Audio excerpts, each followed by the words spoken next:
सबसे पहले सभी छात्रों को सुप्रभात। तत्पश्चात आज जो है हम वर्ग 9 के बिहार बोर्ड के व्याकरण के विषय में जो है बताने जा रहे हैं। आप आज जो है जानेंगे कि संधि क्या है और इसके भेदों को विस्तृत रूप से हम आज बताएंगे। सबसे पहले आइए संधि के विषय में हम देखें। संधि सबसे पहले यदि हम ये बताएं आप लोगों को कि किसी भी शब्द का यदि सम्यक अर्थ जानना हो, पूरा अर्थ जानना हो, तो इसका हम सबसे पहले विखंडन करते हैं, इसको तोड़ने का काम करते हैं। और जब भी विखंडन करते हैं तो उसका अर्थ पूरा पूरा हमें जो है मालूम होने लगता है। आइए हम संधि का जो है विखंडन करें तो देखें सम और प्लस भी, ये दो जो है स्वरूप से जो है बन करके संधि बना है। इसमें सम जो है या उपसर्ग है। सम क्या है? उपसर्ग है। सम उपसर्ग है। और भी का अर्थ जो है बुद्धि होता है। बुद्धि, ज्ञान, विवेक, यानी सम उपसर्ग पूर्वक धी धातु के लगने से संधि शब्द का निर्माण हुआ है। और आप जाने कि मुख्य रूप से व्याकरण, जैसा कि हम हिंदी व्याकरण पढ़ा रहे हैं इस समय, लेकिन इसका मुख्य जो स्रोत है वो संस्कृत व्याकरण है। और उस स्रोत के सबसे प्रथम प्रणेताकार हमारे व्याकरणाचार्य महर्षि पाणिनि जी हैं, जो बड़े ही आदरणीय हैं, जिनके द्वारा व्याकरण का जो है विनिर्माण किया गया। उनके द्वारा ये बताया गया कि व्याकरण क्या है, व्याकरण का स्वरूप क्या है, व्याकरण कहते किसको हैं। जैसा कि हम लोग जानते हैं कि व्याकरण वह विधा है, व्याकरण वह संविधान है, व्याकरण वह एक नियम है जिसके द्वारा हमारी भाषा जो है नियंत्रित होती है, हमारी भाषा जो है परिमार्जित होती है। इसके लिए उसमें जो है हम, आप देखिए ये सम उपसर्ग लगा है और भी माने बुद्धि, ज्ञान और विवेक है। अब उपसर्ग के विषय में आप जानते हैं कि इसको भी यदि फिर अगर हम तोड़ें तो ये उप और सर्ग हो जाएंगे, उप और प्लस सर्ग। क्योंकि सम उपसर्ग है, आप जाने उपसर्ग क्या है। उपसर्ग वह शब्दांश है जो किसी मूल शब्द के पूर्व लगकर एक नए शब्द का निर्माण करता है, एक नए शब्द का निर्माण करता है, उपसर्ग कहलाता है। और मूल धातु क्या है? देखिए मूल धातु जो है वह किसी भी शब्द का मूल स्वरूप है, जिसके द्वारा हम शब्दों का निर्माण करते हैं। उसमें उपसर्ग लगा देते हैं, किसी में प्रत्यय लगाते हैं। अब देखिए संधि जो है किसको कहते हैं, पहले हम समझे ना, क्योंकि मुख्य टॉपिक हमारा संधि। तो संधि का अर्थ जो है जोड़ना, जोड़ना, लगाव। संधि का अर्थ जोड़ना है, संधि का अर्थ लगाव है, संधि का अर्थ मिलन है, मिलन है। अब हम समझ गए कि संधि का अर्थ जोड़ना है, लगाव है, मिलन है। और संधि अब क्या है? संधि जो है वह एक कड़ी है जो किसी भी चीजों को, वर्णों को या अक्षरों को जोड़कर एक नए शब्द का निर्माण करती है। खास तौर से हिंदी भाषा में इसकी बहुत सारी जो है उपादेयता है, बहुत सारी इसकी भूमिका है, क्योंकि बिना इसके जो है हमारा हिंदी साहित्य अधूरा जो है दृष्टिगत होता है। अब संधि की परिभाषा जो है हम जाने, जब दो वर्णों के मेल से, दो वर्णों के मेल से जो विकार उत्पन्न होता है, दो वर्णों के मेल से जो विकार उत्पन्न होता है, विकार उत्पन्न होता है उसे संधि कहते हैं।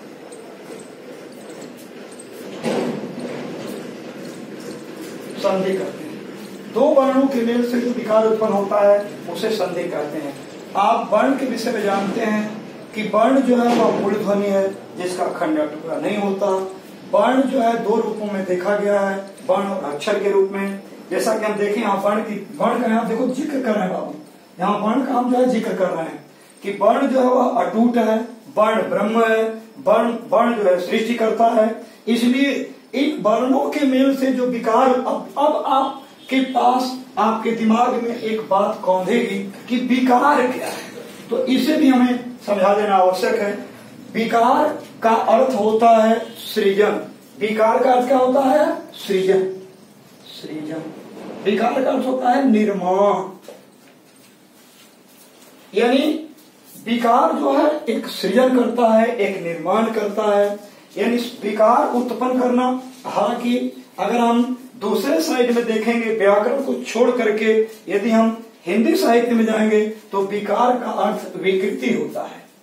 विकृति यानी खराबी होता है।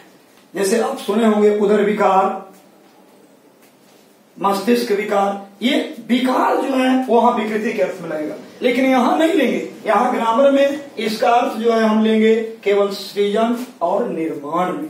तो ये दो वर्णों के मेल से जो विकार उत्पन्न होता है, यानी वो विकार उत्पन्न करता है कि नए वर्ण का निर्माण करता है। अब आप अगर समझ जाएंगे, वर्ण प्रकरण को समझ जाएंगे तो ये समझ जाएंगे कि सही में कैसे विकार होता है, किस तरह से विकार का निर्माण होता है। यदि हम इसे बताएं तो थोड़ा समय लगेगा, लेकिन आप समझ जाएंगे। पहले देखिए वर्ण का मेल कैसे हुआ, शुरू से ही देखिएगा तो वर्ण विकार से ही उत्पन्न हुए हैं, केवल मूल वर्णों को छोड़कर, यानी ह्रस्व स्वर को छोड़कर, मूल स्वर को छोड़कर, एक मात्रिक स्वर को छोड़कर सभी वर्णों का निर्माण लगभग विकार से हुआ है। जैसे आइए देखिए मूल स्वर के विषय में बताएं। अ, ई, उ और री। चूंकि आप बिहार बोर्ड के छात्र हैं, आप जानते हैं कि संस्कृत में री एक अलग से जो है मूल स्वर आ जाता है। अब ये तो मूल जो है हो गए वर्ण। अब इनका हम वर्ण का मेल करके कैसे विकार उत्पन्न करेंगे भाई? तो जिसे आ का, मान लीजिए कि अ के बाद आ का हम निर्माण करेंगे कि नहीं करेंगे?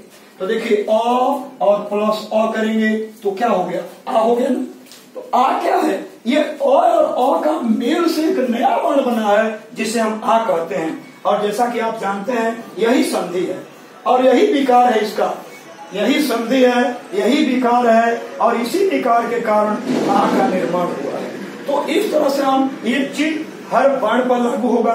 जैसे अ और अ मिलाकर आप अभी देख रहे हैं आ का निर्माण हुआ है। यदि छोटी हम मिला दें तो देखिए यहाँ बड़ी का निर्माण हो जाता है। ये भी एक विकार है, ये भी विकार है। इसके द्वारा भी बड़ी का जो है निर्माण हो जाता है। अब इस तरह से ये नियम तो हर जगह लागू होंगे। जैसे ऊ पर भी हम कर सकते हैं, री पर भी कर सकते हैं। यानी मूल स्वर जो है इनको यदि हम जोड़ देते हैं तो एक नए वर्ण का निर्माण हो जाता है। और ये जो नया वर्ण है इसी वर्ण को बाबू हम लोग जो है दीर्घ स्वर कहते हैं। क्या कहते हैं? इन्हें हम जो है दीर्घ स्वर कहते हैं। देखिए दीर्घ स्वर, ये दीर्घ स्वर जो है ये संधि के परिणाम है, ये विकार के परिणाम है, अन्यथा इनका निर्माण नहीं होता। अब प्रश्न और है, और जो है वर्ण का निर्माण आप प्रश्न कर सकते हैं ना कि अब सर जो है अ का, आ का, ई का, उ का, लेकिन ए का निर्माण कैसे हुआ? आप देखिए इसका भी निर्माण इसी संधि सूत्र से हुआ है, इसी संधि प्रकरण से हुआ है। इसी तरीके से दो वर्णों के मेल से इसमें भी विकार उत्पन्न होंगे और एक नए वर्ण का सृजन हो जाएगा। आइए देखिए अ और प्लस। अब देखिए अ के बाद क्या आता है? ई आता है। मैंने किया क्या? पहले अ मिलाया, फिर छोटा ई मिलाया, फिर अब मैं जो है अ और प्लस छोटा ई मिला दे रहा हूं। अब दोनों मिलाइएगा तो अ और ई में विकार उत्पन्न होगा, एक नए वर्ण का सृजन हो जाएगा जिसको आप ए कहते हैं। ये हो गया, यानी अ प्लस ई बराबर ए हो गया। अब आप आय के विषय में सोचेंगे कि आय का निर्माण कैसे हुआ, क्योंकि संधि सूत्र में ही आय का निर्माण हो जाता है। आइए देखिए अ और प्लस ए बराबर आई, अ प्लस ए बराबर आई का निर्माण हो जाता है। यही चीज जो है आगे आपको ये मिलेंगे, इसको जो है कई प्रकारों में बांटा गया है। जैसे आपको दीर्घ स्वर, गुण स्वर, वृद्धि स्वर, यण स्वर और अयादि स्वर, इनके भिन्न भिन्न रूपों में। और यही निर्माण करने का जो तरीका है आप खुद देखें, यही निर्माण करने का जो तरीका है, इसी तरीके को जो है अलग अलग स्वरूपों में जो है बांट दिया गया है, जिसे हम संधि का भेद कह देते हैं। अब देखिए, जैसे ओ का निर्माण हमें करना है तो अ प्लस उ बराबर ओ, और अ का निर्माण करेंगे तो अ प्लस ओ बराबर अ। अब देखिए ये निर्माण हो गया आपका, यानी अ से लेकर और अ तक का जो निर्माण हुआ, निश्चित तौर पर आपको समझ में आ गया होगा कि इसमें जो है विकार हुआ है, दो वर्णों के मेल में जो विकार हुआ है। और मैंने वर्ण की परिभाषा ही बता दिया है पूर्व में कि वर्ण वह मूल ध्वनि है जिसका खंड या टुकड़ा नहीं होता है। यहाँ खंड टुकड़ा नहीं हुआ है बल्कि मेल हुआ है, अ और प्लस ई मिलकर एक नए वर्ण का सृजन किया है, ए का। यानी कुल मिलाकर हम देखें तो हिंदी में स्वरों की यानी मूल स्वरों की कुल संख्या 11 मानी जाती है। कितनी मानी जाती है? 11 मानी जाती है। अब इसे आप नोट करें, उसके बाद फिर आगे बढ़ते हैं।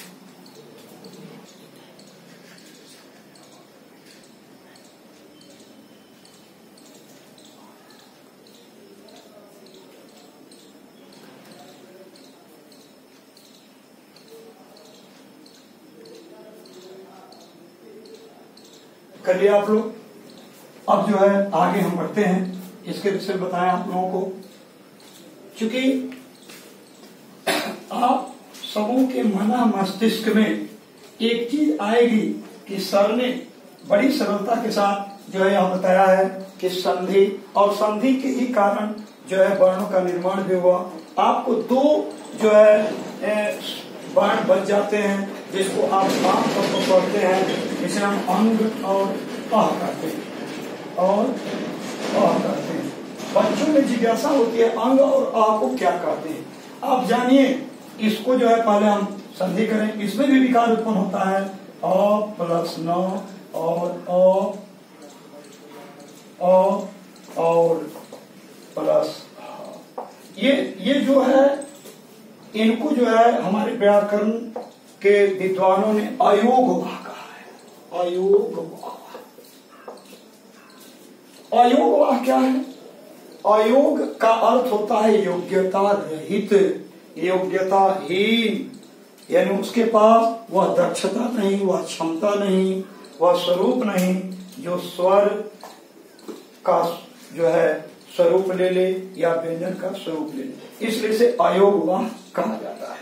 जैसा कि हम वर्ण प्रकरण में आप लोगों को पूर्व में बता चुके हैं कि अंग और अह जो है अयोगवाह है, यानी योग्यता नहीं है, फिर भी वो ये स्वर और व्यंजन दोनों के भार को वहन करता है, भार को ढोता है।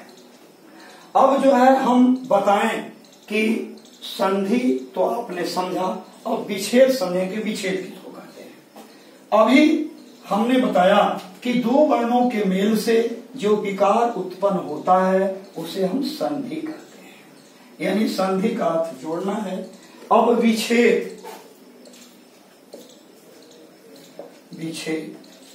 यानी जिन वर्णों के द्वारा हम विकार उत्पन्न करते हैं और जो शब्द का निर्माण करते हैं, वर्ण का निर्माण करते हैं, उन वर्णों को अलग अलग करने की क्रिया, यानी उन वर्णों को अलग अलग करने की जो क्रिया है, जैसे अ और प्लस ई है, ई का निर्माण हुआ है, यानी हम ए वर्ण में इन दोनों को अलग अलग अ और ई के रूप में जो अलग करते हैं, यही विच्छेद है, यही विच्छेद है। विच्छेद यही है। इसका अर्थ होता है विखंडन, विखंडन यानी तोड़ना,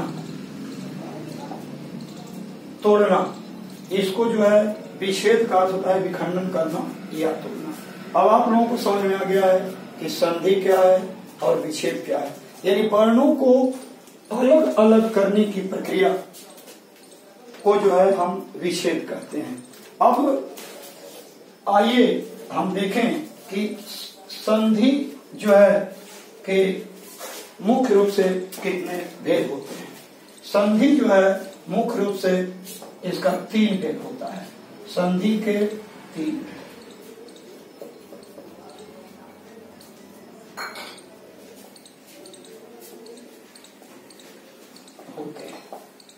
पहला जो है स्वर संधि, दूसरा है व्यंजन संधि और तीसरा है विसर्ग संधि।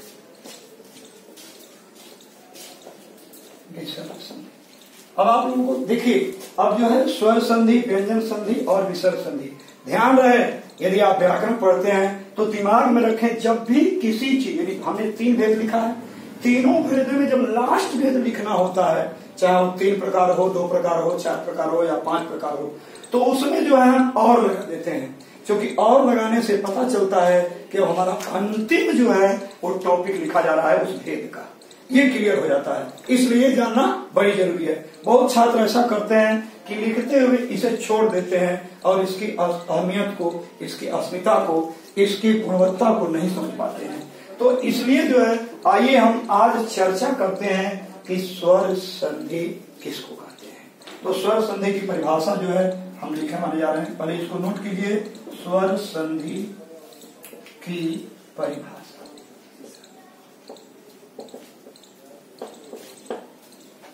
स्वर संधि की परिभाषा, इसको लिखिए, उसके बाद जो है हम आगे बढ़ते हैं। स्वर संधि की परिभाषा जो है, अब आप समझें कि स्वर संधि की परिभाषा क्या है। देखिए, स्वर वर्ण के साथ, स्वर वर्ण के साथ, स्वर वर्ण के मेल से जो विकार उत्पन्न होता है उसे हम स्वर संधि कहते हैं। स्वर वर्ण के साथ, स्वर वर्ण का स्वर वर्ण के साथ जो विकार उत्पन्न होता है उसे हम संधि कहते हैं। हाँ, समझे, विकार के विषय में तो मैंने पहले बता दिया है, अब आपको पूछने की जरूरत नहीं है, क्योंकि विकार का अर्थ सृजन होता है और स्वर वर्ण के साथ स्वर वर्ण के मेल से जो विकार उत्पन्न होता है उसे हम स्वर संधि कहते हैं। ये आपने लिख लिया। अब इसका यथा यानी उदाहरण आप देखेंगे। ये यथा को हम जैसे भी कह सकते हैं, जैसे, या इसे उदाहरण भी कह सकते हैं। उदाहरण, ये यथा लिखें, संस्कृत में जैसे लिखें, उदाहरण लिखें, तीनों तरीका से हम लिख करके इसको जैसे लिखिए। हम ले लेते हैं छोटा सा, चूंकि हम पढ़ते हैं विद्यालय में, इसलिए हमारे दिमाग में देखिए विद्यालय आ गया है। विद्यालय, विद्यालय। अब इसको अलग अलग हम करें, क्योंकि पहले ही बता दिए हैं कि जब किसी चीज के मुख्य रूप से मूल अर्थ को समझना है तो उसे हमें उसका विखंडन करना होगा, उसे तोड़ना होगा, तभी जो है विद्या और प्लस आदर। अभी आपने देखा कि स्वर वर्ण के साथ स्वर वर्ण के मेल से जो विकार उत्पन्न होता है उसे ही हम स्वर संधि करते हैं। अब विद्या में देखिए आ है, विद्या में आ है, इसे हम दूसरे तरीके से भी लिखते हैं, ध्यान दीजिए तब समझ में आएगा।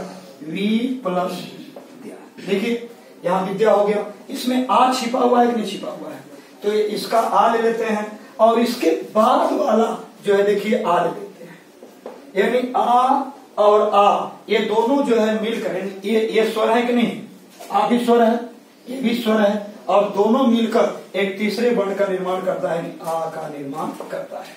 तो विद्यालय यानी स्वर वर्ण के साथ स्वर वर्ण के मेल से जो विकार उत्पन्न होता है उसे हम स्वर संधि कहते हैं। अब स्वर संधि के विषय में आप समझिए स्वर क्या है। स्वयं राजन्ते इति स्वरा, जो अपने आप विभूषित होता है, सुशोभित होता है, आदरणीय होता है, जिसे हम सम्मान देते हैं उसे हम क्या कहते हैं, स्वर कहते हैं। और व्यंजन क्या है, स्वर सहयोगेन यह उच्चरिता, जो स्वर के सहयोग से उच्चरित होता है वह व्यंजन है। क्योंकि व्यंजन का निर्माण खास तौर से हम जानते हैं कि बिना स्वर के नहीं हो सकता। अब स्वर संधि की जो परिभाषा है आपको समझ में आ गई। स्वर वर्ण के साथ स्वर वर्ण के मेल से जो विकार उत्पन्न होता है उसे हम क्या कहते हैं, स्वर संधि कहते हैं। अब स्वरों की कुल संख्या मैंने कितनी बताई, 11 बताई, और मूल स्वर उसमें है, उसमें संधि स्वर है उसमें गुण स्वर हैं, यानी बहुत सारे स्वर जो है इनकी भेद जो है हम इसके विषय में कल बताएंगे कि स्वर संधि के भेद कितने हैं और उनका जो है उदाहरण सहित व्याख्या देखेंगे और आप पढ़ेंगे। बहुत बहुत धन्यवाद।